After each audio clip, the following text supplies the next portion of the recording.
بسم اللہ الرحمن الرحیم۔ میری حافظ قرآن بیوی نے 100 بچیوں کو قرآن مجید حفظ کروایا تھا، مگر جب اس کی وفات ہوئی تو روز اس کی قبر پھٹ جاتی اور اس کی قبر سے دھواں نکلتا۔ میں روز اپنی بیوی کی نئی قبر بنوا کر آتا۔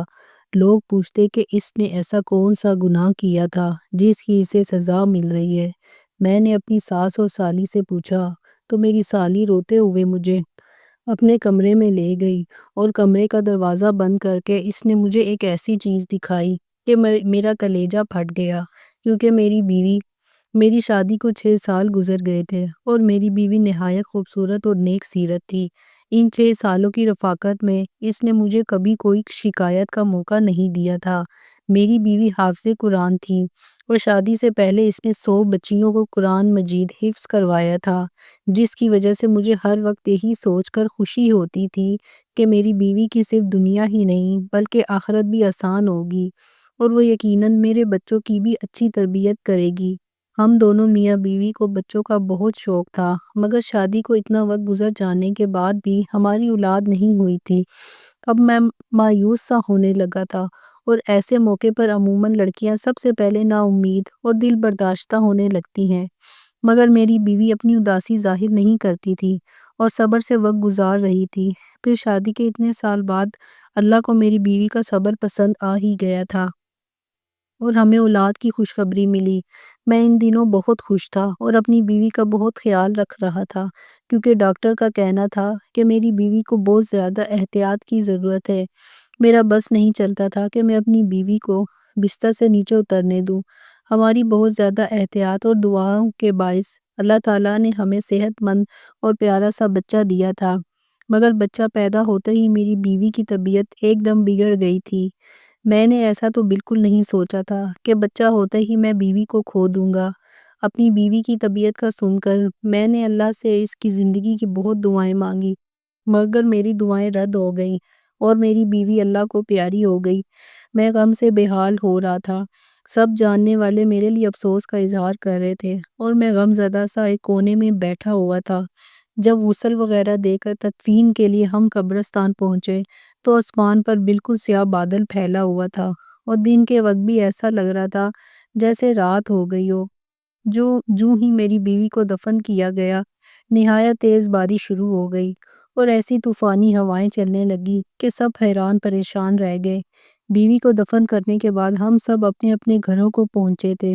مجھے ایسے لگ رہا تھا جیسے موسم بھی میرے ساتھ میری بیوی کی موت کا غم منا رہا ہو۔ رات دیر تک تیز طوفانی جھکڑ چلتے رہے تھے۔ میرا بچہ فی الوقت میری بیوی کے گھر والوں نے سنبھالا ہوا تھا اور وہ لوگ بھی میرے گھر پر ہی قیام پذیر تھے، اس لیے میں بھی بچے کی طرف سے بے فکر ہو کر اپنے کمرے میں اکیلا بیٹھا اپنی بیوی کو یاد کرتا اور اسے یاد کرتے کرتے میری آنکھ لگ جاتی۔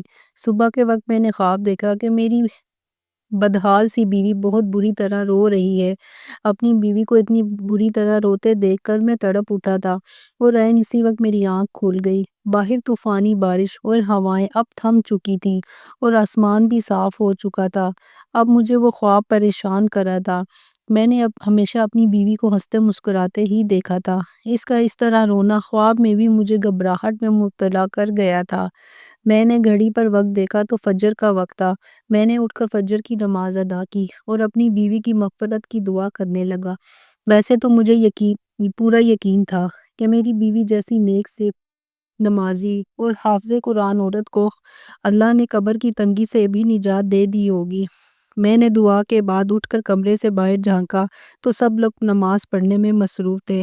میں نے اپنے بیٹے کا پوچھا تو میری بیوی کے بھائی نے مجھے بچہ لا کر دیا اور سکون سے سو رہا تھا۔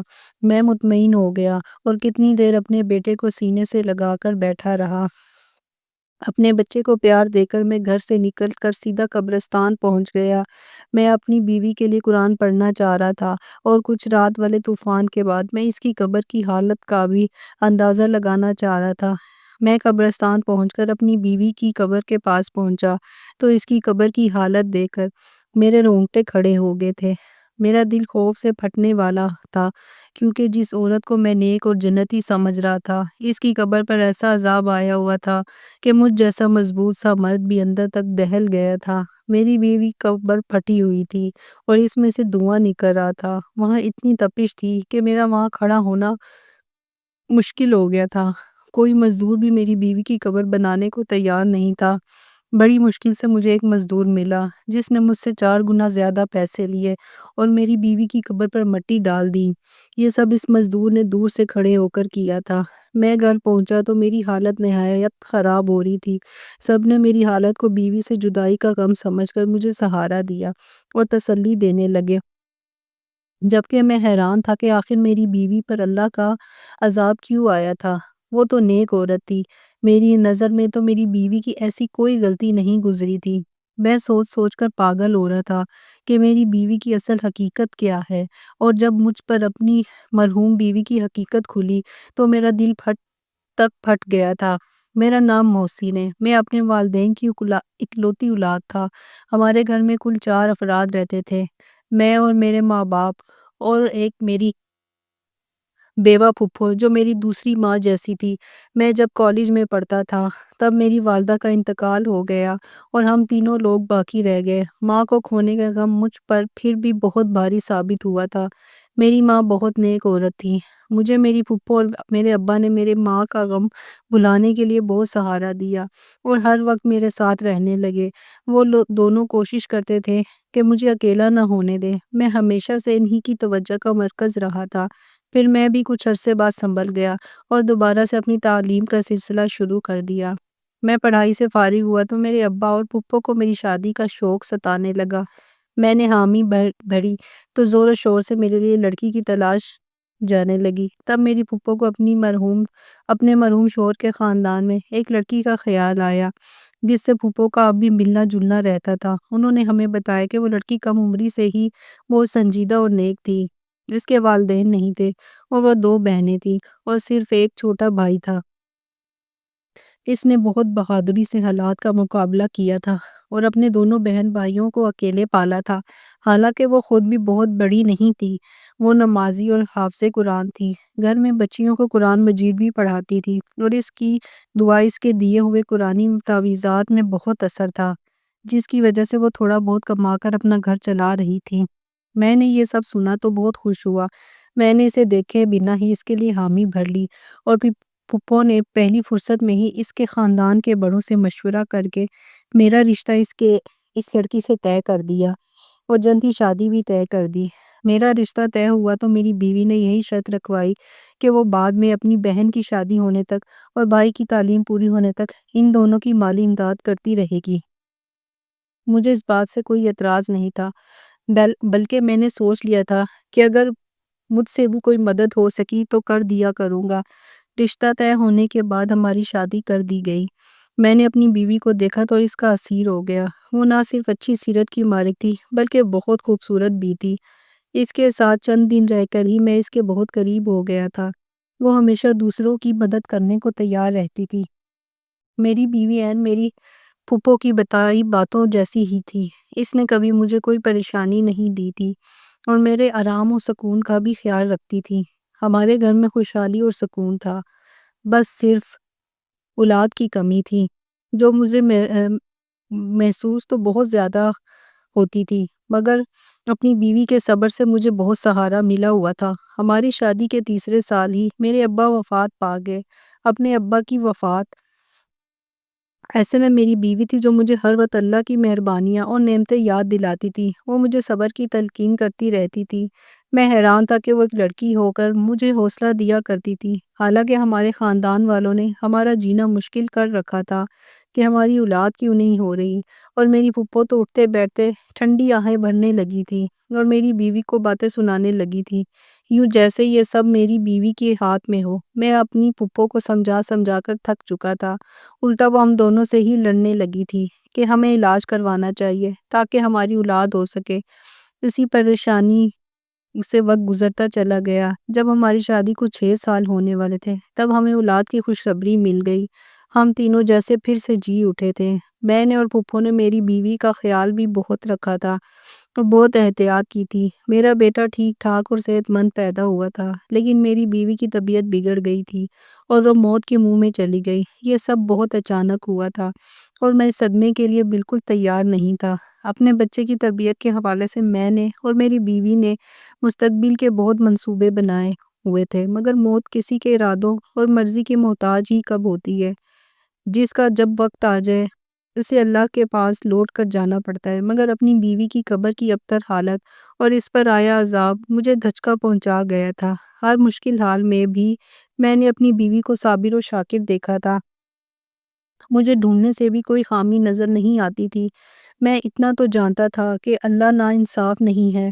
ایسا تو ہو ہی نہیں سکتا کہ میری بیوی کے حقیقی اعمال سے اللہ نہ واقف ہو۔ مجھے حیرت اور صدمہ تھا کہ میں اتنا عرصہ اپنی بیوی کے ساتھ رہ کر بھی اسے جان نہیں پایا تھا۔ مجھے دکھ یہ بھی تھا کہ اگر میری بیوی کوئی گناہ کر بھی رہی تھی تو کاش مجھے پہلے پتہ چل جاتا تاکہ میں اسے اس گناہ سے روک لیتا اور اس عذاب سے بچا لیتا۔ میں پچھتاوے میں مبتلا تھا۔ گھر میں ان دنوں کیا چل رہا تھا اور میرا بیٹا راتوں کے وقت کون سنبھال رہا تھا مجھے کچھ خبر نہیں تھی۔ میں بس اپنی مرحوم بیوی کے لیے بے چین رہتا تھا اور اللہ سے اس کی مغفرت کی دعا کرتا رہتا تھا۔ ایک روز پھپھو اچانک میرے پاس آئیں اور سنجیدگی سے بولی کہ انہیں مجھ سے ضروری بات کرنی ہے۔ میری پھپھو نے مجھ سے جو بات کی وہ مجھے ایک دم غصہ دلا گئی تھی۔ میری بیوی کو مرے ابھی بمشکل 20-21 روز ہوئے تھے کہ میری پھپھو میری دوسری شادی کرنا چاہ رہی تھی۔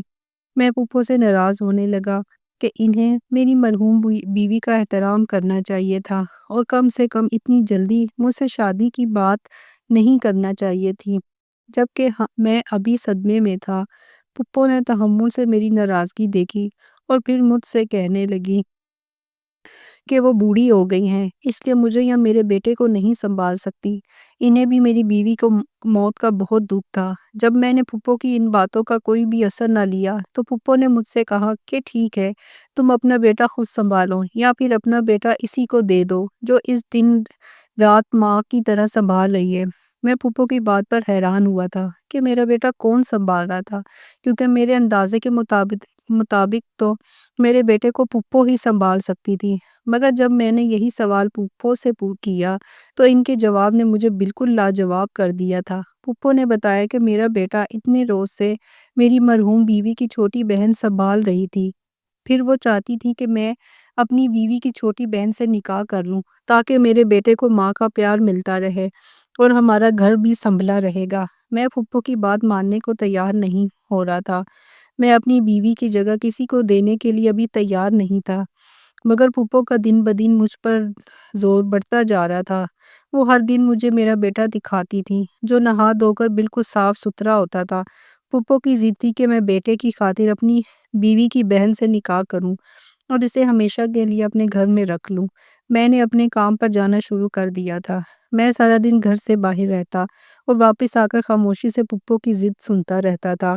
ایک روز پھپھو نے مجھے بتایا کہ میرا سالہ ملک سے باہر جا رہا ہے۔ میں چونک گیا۔ مجھے میری بیوی اپنی زندگی میں ہی بتا چکی تھی کہ اس کے بھائی کی تعلیم مکمل ہو چکی ہے اور وہ نوکری کے لیے ملک سے باہر جانا چاہتا ہے۔ میری بیوی کوشش میں تھی کہ اس کے باہر جانے سے پہلے اس کی بہن کی شادی ہو جائے تاکہ وہ بعد میں اکیلی نہ رہ جائے، مگر اسے کوئی مناسب رشتہ نہیں مل رہا تھا۔ اب اپنی بیوی کے بھائی کے باہر جانے کا سن کر مجھے اس کی بہن کا خیال آیا تھا۔ تب میں فکر مند ہو گیا۔ اب مجھے خیال آ رہا تھا کہ اگر میں مزید انکار کروں گا تو میری سالی میری بیٹی کو سنبھالنے کے چکر میں ساری عمر کے لیے کنواری بیٹھی رہ جائے گی یا پھر اس کی شادی کر دی جائے گی اور میرے بیٹے کو سنبھالنے والا کوئی نہیں ہوگا، کیونکہ پھپھو تو واقعی بیمار اور کمزور ہو گئی تھی اور ان کی بینائی بھی کم ہوتی جا رہی تھی۔ میں سوچ سوچ کر پریشان ہونے لگا اور تھک آ کر میں نے اپنی پھپھو کی بات ماننے کا فیصلہ کیا اور ایک روز کام پر جانے سے پہلے پھپھو کو جواب دے دیا کہ وہ جیسا چاہتی ہیں کر لے، مجھے کوئی اعتراض نہیں ہے۔ میرے جواب نے میری پھپھو کو خوشی سے نہال کر دیا تھا۔ میرے جاتے ہی شاید انہوں نے پیچھے تمام تیاریاں شروع کر دی تھیں۔ میں جیسے ہی کام سے شام کے وقت واپس آیا یہ دیکھ کر حیران رہ گیا کہ پھپھو نے میرے نکاح کی ساری تیاری مکمل کر لی تھی۔ تبھی میں خاموشی سے نکاح خواہ کے سامنے بیٹھ گیا اور اپنے بیٹے کی خاطر یہ نکاح کر لیا۔ نکاح کے بعد میں اداس تھا، اپنے کمرے میں بند ہو گیا تھا۔ مجھے پریشانی تھی کہ نہ جانے میری یہ دوسری بیوی اپنی بڑی بہن کی طرح سمجھدار اور خوش مزاج تھی یا نہیں، اور یہ بھی کہ نہ جانے وہ میرا گھر کیسے سنبھال پائے گی۔ مجھے نہیں لگتا تھا جیسے میرا دل اپنی پہلی بیوی سے مطمئن تھا ویسے دوسری بیوی سے بھی کبھی مطمئن ہو پاؤں گا۔ اس نکاح کے بعد بھی میرے وہی معمولات تھے۔ میں صبح سویرے کام پر چلا جاتا، شام کے وقت گھر لوٹتے ہی اپنے کمرے میں بند ہو جاتا تھا۔ میری دوسری بیوی نے خاموشی سے میرا ہر کام سنبھال لیا تھا۔ میرا کمرہ بھی اب بالکل صاف ستھرا رہنے لگا تھا۔ نہ چاہتے ہوئے بھی میرا دماغ اس بات کو سوچنے لگا تھا، اور عجیب بات تو یہ تھی کہ آج تک میں نے اپنی اس دوسری بیوی کو نہیں دیکھا تھا۔ میں نہیں جانتا تھا وہ کیسی لڑکی ہے، کیونکہ میری پہلی شادی پر بھی اس نے مجھ سے پردہ کیا تھا، کیونکہ میری بیوی دینی معاملات کی سب سمجھ رکھتی تھی، اس لیے اس نے اپنی بہن کا مجھ سے پردہ کروایا تھا، اور وہ پردہ آج اسی لڑکی سے نکاح ہو جانے کے بعد بھی قائم تھا۔ ایک روز میں کام سے جلدی واپس آیا تو اپنے کمرے میں اپنی دوسری بیوی کو دیکھ کر حیران رہ گیا۔ وہ اپنی بڑی بہن سے بھی زیادہ خوبصورت تھی، مگر ایسا نہیں تھا کہ میں حسن پرست تھا اور مجھے اس کا حسن متوجہ کر رہا تھا۔ مجھے جس بات نے اس کی طرف متوجہ کیا تھا وہ اس کے چہرے پر پہلا سکون اور نرم تاثرات تھے۔ اسے دیکھ کر مجھے ایسا لگا تھا کہ جیسے وہ اپنی بہن کی موت سے بھی خوش اور مطمئن ہو۔ میں یہ بات سوچتے ہی عجیب کیفیت میں گر گیا تھا۔ میں نے اسے غصے سے دیکھتے ہوئے سوال کیا کہ وہ اتنی مطمئن کس بات پر ہے۔ میرا سوال یقیناً اس کے لیے عجیب اور غیر متوقع تھا۔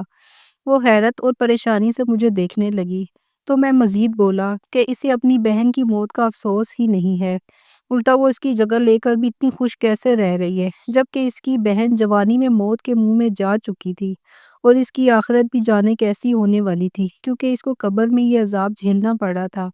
میں نے اپنی مرحوم بیوی کا یہ راز غصے میں سوچے بغیر اس کی بہن کے سامنے بول دیا تھا، مگر میری بات پر جب اس کے چہرے کے تاثرات بدلے تو مجھے اپنی غلطی کا احساس ہوا اور میں چپ ہو گیا۔ میری دوسری بیوی کچھ دیر صدمے سے مجھے دیکھتی رہی اور پھر بری طرح رو پڑی۔ میں اسے روتا دیکھ کر بوکھلا گیا تھا۔ روتے روتے وہ ایسی بات بولنے لگی جس نے مجھے ساکت کر دیا تھا۔ وہ بار بار کہہ رہی تھی کہ مجھے یہی خوف تھا کہ بڑی باجی سے اللہ تعالیٰ ناراض ہو جائے گا اور اسے سخت عذاب دے گا، مگر وہ میری سنتی ہی نہیں تھی۔ میں اپنی بیوی کے الفاظ پر دنگ رہ گیا تھا۔ یعنی میری مرحوم بیوی کچھ ایسا کرتی تھی جس سے اس کی بہن بھی واقف تھی اور اسے روکتی تھی۔ جب میں نے اپنی بیوی سے تفصیل پوچھی تو وہ گڑبڑا گئی اور بات بدلنے کی کوشش کرنے لگی، مگر میں نے جب سچ جاننے کے لیے التجا کی تو اس نے مجھے اپنی بہن کی اصلیت بتائی، جسے سن کر میرے ہوش اڑ گئے تھے۔ اس نے بتایا کہ میری بہن واقعی نیک لڑکی تھی اور حافظ قرآن ہونے کی وجہ سے ہر وقت قرآن کی تلاوت کرتی رہتی تھی۔ ایک روز ہمارے محلے میں کسی بچے کو تکلیف ہوئی تو اس کی ماں کی پریشانی پر میری بہن نے یوں ہی کچھ آیات پڑھ کر اس بچے پر پھونک مار دی، جس سے اس بچے کو آرام آ گیا۔ اس واقعے کے بعد میری بہن مشہور ہو گئی کہ وہ نیک بی بی ہے، جس کے پاس بیماری اور تکلیف کی شفا ہے۔ اس کے بعد تو طرح طرح کے لوگ ہمارے گھر آنے لگے اور میری بہن تعویذ کے نام پر قرآن کی آیات لکھ کر دے دیتی تھی۔ وہ لوگ چند روپے دے کر چلے جاتے اور ہمارا گزر بسر ہونے لگا تھا، مگر مشکل حالات کے لیے ہمارے پاس کچھ نہیں تھا۔ اچانک ہمارے بھائی کا ایک گردہ فیل ہو گیا۔ وہ ہسپتال میں زندگی اور موت کی کشمکش میں تھا اور ہمارے پاس اس کے علاج کی رقم نہیں تھی۔ ہم بہت پریشان تھے۔ انہی دنوں ایک مرد میری بہن کے پاس آیا۔ اسے بولا کہ وہ کسی لڑکی سے شادی کرنا چاہتا ہے، مگر وہ لڑکی شادی شدہ ہے۔ وہ چاہتا تھا میری بہن ایسا تعویذ دے کہ لڑکی کی طلاق ہو جائے اور وہ اسے پا لے۔ میری بہن نے انکار کر دیا کیونکہ یہ گناہ کا کام تھا، مگر جب اس مرد نے 1.5 لاکھ دینے کا کہا تو میری بہن نے بھائی کو بچانے کے لیے نہ جانے کاغذ پر ایسا کیا لکھا کہ اس مرد کی خواہش پوری ہو گئی اور ہمارے بھائی کا آسانی سے علاج ہو گیا۔ پھر تو ہر روز ایسے ہی لوگ آنے لگے جو ناجائز مطالبے کے لیے تعویذ بنواتے اور ڈھیروں پیسے پکڑا کر چلے جاتے۔ ایک روز میں نے چھپ کر اپنی بہن کو وہ تعویذ بناتے دیکھا تو میرے سر پر آسمان گر پڑا، کیونکہ میری بہن کاغذ پر قرآن الٹا لکھ رہی تھی اور یہ کالا علم تھا۔ میں دکھ سے پاگل ہوتی بہن کو روکنے لگی، اسے سمجھانے لگی وہ کہ وہ توبہ کر لے۔ وہ بولی کہ اگر میں ایسا نہ کرتی تو ہمارا بھائی کب کا مر جاتا۔ میں اس بات پر غصہ ہو گئی تھی۔ میں نے بہن کو کہا کہ اس سے تو اچھا تھا ہمارا بھائی مر جاتا، مگر وہ یہ حرام کام نہ کرتی۔ زندگی موت تو اللہ کے ہاتھ میں ہے۔ میں اپنی بہن کو بہت سمجھاتی رہی، مگر اب وہ لالچ میں آ چکی تھی۔ وہ اتنی نیک تھی کہ روحانیت پا چکی تھی، مگر اس نے پیسوں کی لالچ میں سب کچھ گوا دیا۔ اس کی زندگی اچھی تھی، وہ نماز قرآن بھی کرتی رہی اور حتیٰ کہ اس کی شادی ہو گئی، مگر اس نے وہ کبیرہ گناہ نہیں چھوڑا اور پیسہ کماتی رہی۔ میں سب سن رہا تھا۔ میری بیوی بول رہی تھی کہ میں ڈرتی تھی کہ اللہ تعالیٰ ناراض ہو گیا تو توبہ کی مہلت دیے بنا ہی موت دے دے گا اور سخت عذاب دے گا، اور میرا کہا سچ ہو گیا۔ میں گمسم ہو گیا تھا۔ میں اپنی بیوی کو اتنا نیک سمجھتا رہا اور وہ صرف دنیاوی پیسے کی لالچ میں اتنا بڑا گناہ کرتی رہی تھی، اور میرے سامنے بیٹھی میری دوسری بیوی اس جیسی حافظہ نہ ہونے کے باوجود اللہ کا خوف رکھتی تھی۔ اللہ تعالیٰ نے مجھے اب اصل میں نیک بیوی سے نوازا تھا۔ کالا علم کروانے والے اور کرنے والے دونوں کے لیے اللہ کے ہاں سخت عذاب ہے۔ کبھی بھی کسی اپنے کی شدید بیماری میں بھی اس گناہ کا مرتکب نہیں ہونا چاہیے، کیونکہ ہو سکتا ہے اس بیماری کے بعد جب اسے موت آئے وہ اس کی نجات کا ذریعہ ہو۔